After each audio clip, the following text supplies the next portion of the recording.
Hi, readers. It's Lori. Welcome back. I am in the mood for a purge today.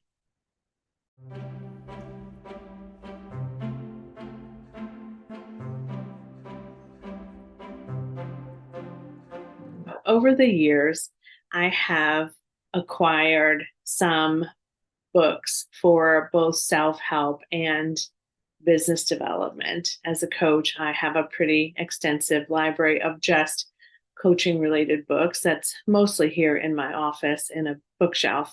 I'm not purging necessarily because I won't have room for them when the new bookshelves are complete, because they won't necessarily go out there this time. What I am, though, concerned about is that I have a backlist of books that I don't know when I will ever get to them. There's that. And do they still interest me? Like, am I still going to read these? So I wanted to kind of I picked a stack that kind of were right at the front of the place where I was looking on the shelves, and just said, let me pull a bunch of these and see if these are something that I'm ever going to read. And if I am, I'll put them back. And if I'm not, I will either put them on Pango, which is a whole nother video about how I can't understand how to work Pango, or I will put them in a little free library or give them to clients or colleagues. That's my choices. So let's get started. So the first one is a most recent acquire, and that is Deep Work by Cal Newport, who also wrote So Good They Can't Ignore You. And this is Rules for Focused Success in a Distracted World. I was in a webinar, some sort of learning experience a while ago with some colleagues. He's actually written How to Be a High School Superstar, How to Become a Straight A Student, and How to Win at College. That's interesting, isn't it? Anyway, this one was mentioned by the speaker of this particular conference as a book that we might enjoy if we were having some challenges with focus. And that, is it sort of a 2020 ramification? Maybe is it a result of a modern digital age where we have a lot of distraction and a lot of technology that gets in our way and sends us notices? Sure. But also, the biggest question is, would I like this? It definitely has some blurbs from other authors I've read. Seth Godin says that Cal Newport is a clear voice in a sea of noise, bringing science and passion in equal measure. And the Wall Street Journal says it was engaging and substantive, which I think is my biggest challenge with some of these nonfiction works that I pick up, is they're not so substantive. There is definitely one I'm getting rid of that I had no question about when I looked at it. Looks like he interviews executives and others. He interviews people who have created some research around this. He talks about neuroscience behind some of this. Science fiction writer Neal Stephenson. Everybody shows up in this book, apparently. Why have I not gotten to it? I don't know. I think I sometimes believe I don't focus well and get easily distracted, and sometimes I do. But sometimes I'm so super hyper focused, I look up and realize it's 6 o'clock and I had no idea and have no plan for dinner. So I don't know. I don't think I'm terrible at focus, but yeah. So here's one I've also had for a while. The reason I bought this, which is Time to Think, Listening to Ignite the Human Mind by Nancy Klein. The reason I bought this was actually in 2019 or 2020. A coach friend of mine, and I were asked to partner on a book club for an organization that was looking to engage its coach students in some additional learning and development with each other if they wanted to do that.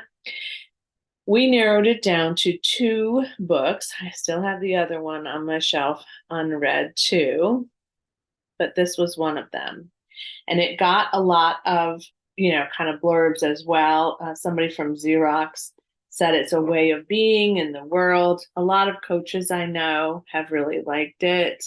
It works on incisive questions. Group thinking certainly is a big factor. I think we look at individual and group thinking. Sometimes that's the same and it's not. Equality, appreciation, ease, encouragement, change in a thinking environment, peer mentoring, executive coaching. What about solitude? A lot of people really love this book.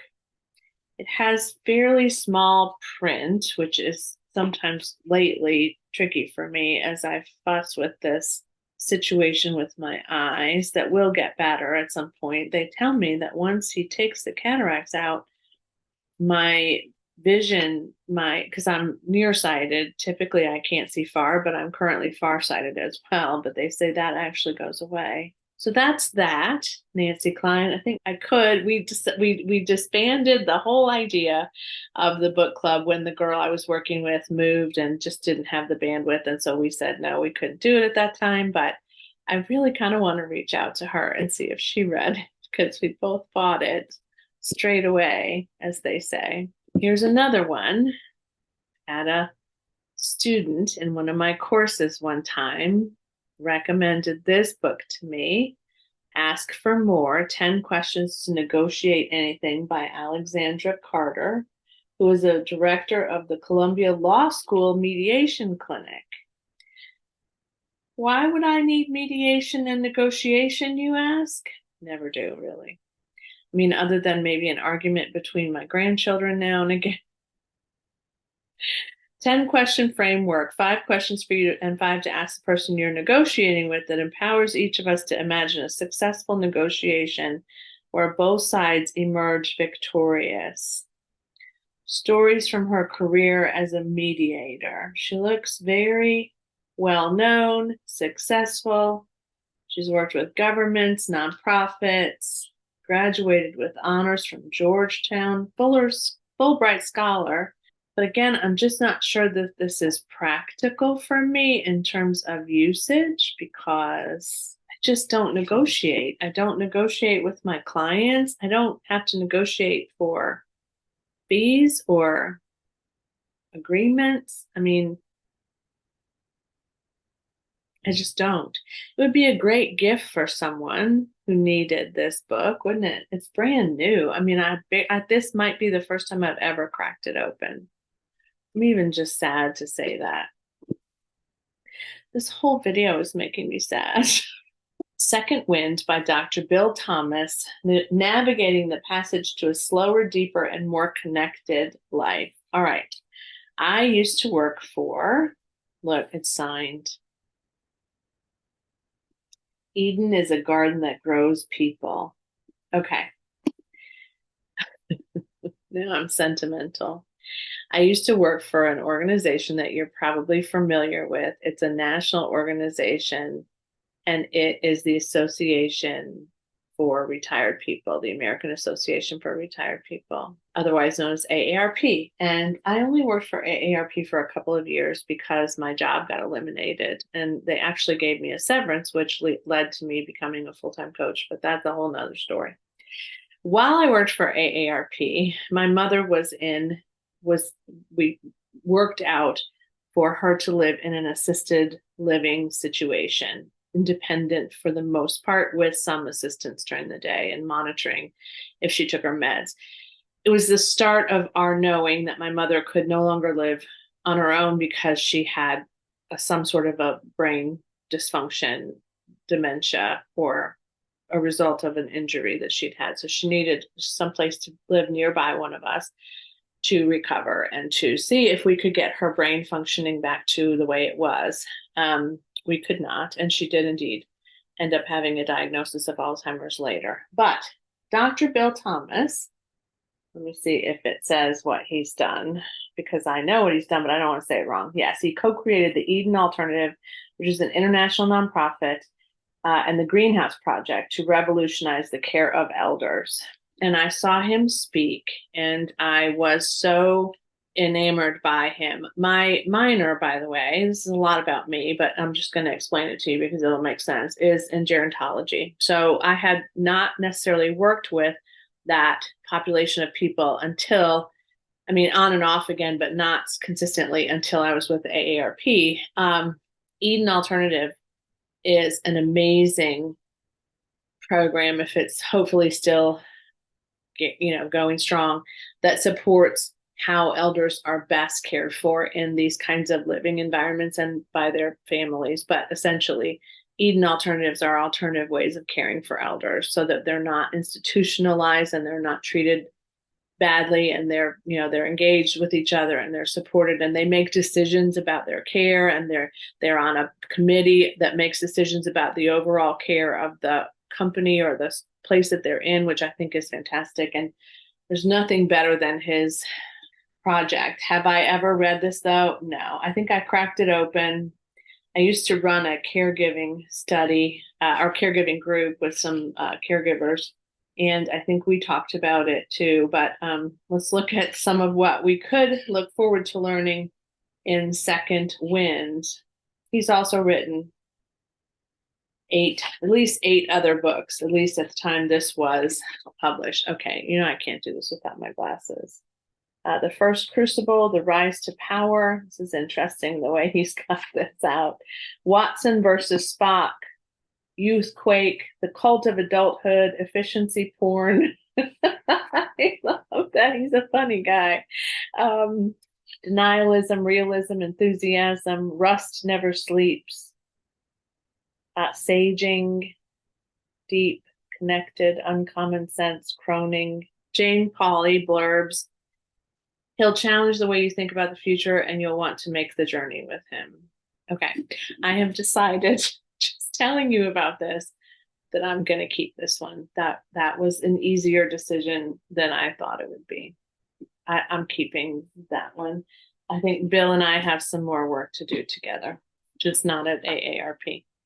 Okay, and then the last one is two books, actually.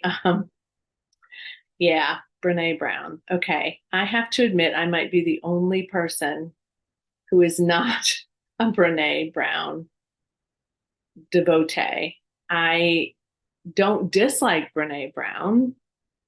I've listened to a couple of her videos. I've listened to her TED Talk when she first kind of broke free into the spotlight when she was first on Oprah. I probably saw a couple of those episodes. I have been in trainings where people have been certified as a Brene Brown coach. Brene Brown is kind of everywhere, right? I got this, I remember very vividly. I don't know why. I got this when I was at the Navy base waiting for somebody to teach a class, some sort of creative experience, I remember. And they had a borrow library and I grabbed it because I was like, I probably should be reading Brene Brown. Shouldn't every coach read Brene Brown, you ask yourself?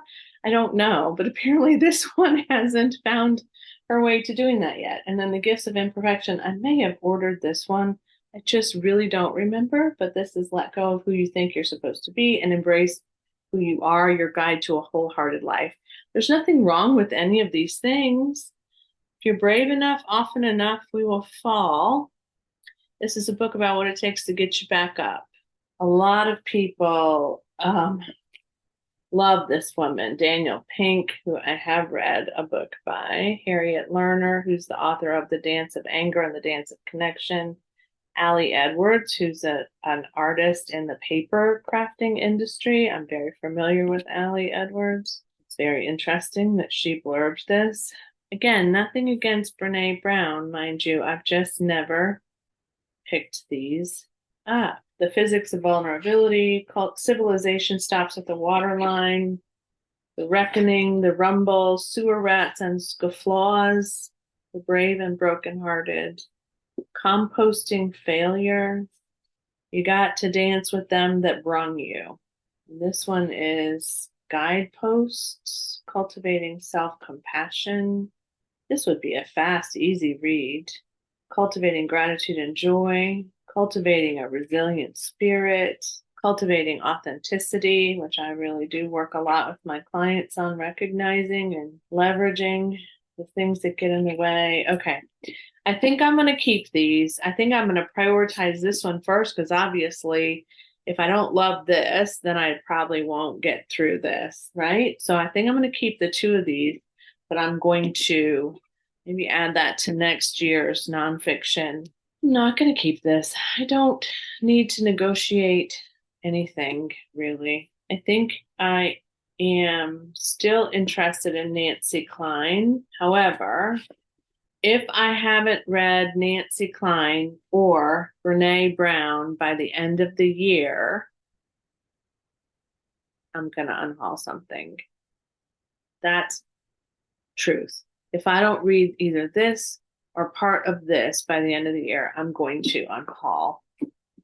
So I'm going to put those on a stack here in my office that reminds me that I need to, like in between clients, if I read just a few minutes, right? Like this doesn't have to be a start to finish situation. I think I'm going to give Cal Newport a try too, just knowing who recommended this to me and knowing also that even if I'm not necessarily certainly not every day having trouble focusing, but even if I'm only occasionally having trouble focusing, that doesn't mean this wouldn't be useful to somebody that I work with and as a client and maybe to somebody in my family. So I will start it. At least I'll commit to starting it, see if this is significant and useful. If it's not, I will unhaul it. It also has pretty large font.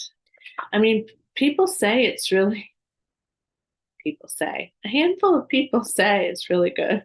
Alexandra is out. I'm sure there's nothing wrong with Alexandra. She's just not necessary for me. And this is a reminder not to just auto buy something because I'm on a webinar and somebody says you have to get this.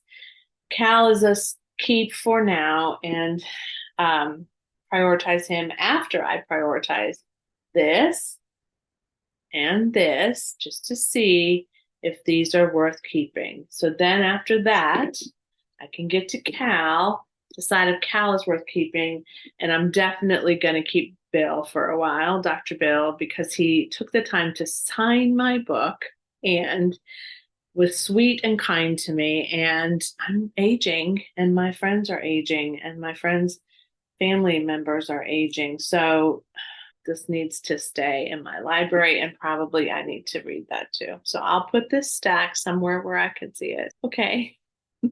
Let me know what you would have unhauled or what you are interested in or what you never would have bought. See, I always have questions for you because I'm so curious. You know, this is a one-sided conversation until your comments start coming in. So please do comment on these and on your own, maybe your own list of things that you impulse bought. And now you're thinking, yeah, I don't know. Oh, I don't know. Thanks for watching. Thanks for your support, your subscriptions, your sharing, and as always, happy reading. Bye.